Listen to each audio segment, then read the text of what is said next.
জীবন সবসময় তোমার ইচ্ছা মতো কিছু দিবে না। কতদিন ধরে নিষেধ করছি তুই এইখানে এইভাবে এই পরিবেশ নষ্ট করবি না।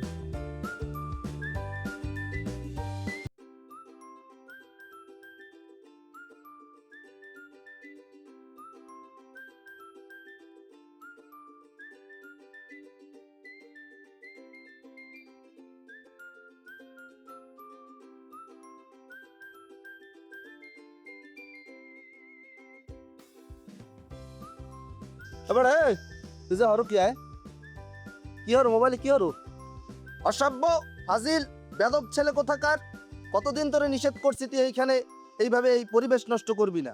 তোর জন্য আরো 10টা পোলাপান নষ্ট হইতেছে, এখনো ওঠে না, এইখানে বসে রয়েছে। যা লোটে। ফাজিল কোথাকার, ফাজিল স্যামরা।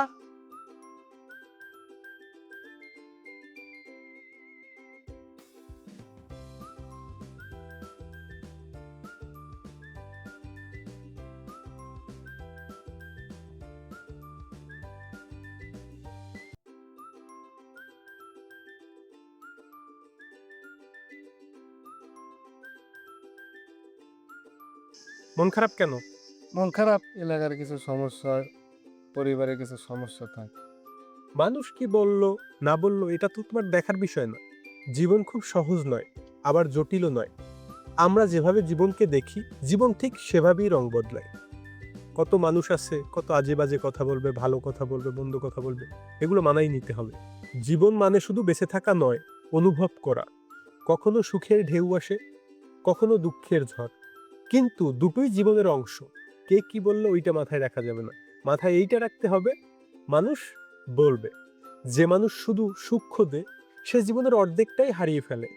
তোমার কাজ হচ্ছে এটা যে ও বলছে এর জন্য যে ওর সাথে তর্ক করতে হবে, ও গালি দিছে এর জন্য ওরে গালি দিতে হবে, নো নেভার।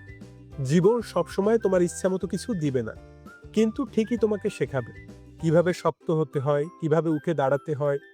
সময় কাউকে অপেক্ষা করায় না, তোমাকে এগিয়ে যেতে হবে। সময় সবচেয়ে বড় শিক্ষক, কিন্তু সে আগে পরীক্ষা নেয়, পরে শিক্ষা দেয়। মানুষ বদলায়, এটা মেনে নিতে পারলে কষ্ট কম হয়।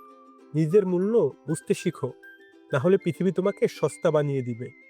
জীবনের সবচেয়ে বড় ভুল কি জানো? অন্যকে খুশি করতে গিয়ে নিজের সুখ হারিয়ে ফেলা। আর সবচেয়ে বড় সাফল্য কি জানো? নিজেকে চিনতে পারা। জীবন একটা গল্পের মতো, তুমি যদি হাল ছেড়ে দাও তাহলে তোমার গল্পটা মাঝপথেই শেষ হয়ে যাবে। আর তুমি যদি হাল না ছাড়ো, তোমার গল্পটা একটা সময় মানুষের অনুপ্রেরণার কারণ হবে। বুঝতে পারছো আমার কথাগুলো? এটাই বাস্তব, এটাই সত্যি। তো ভাই গেলাম।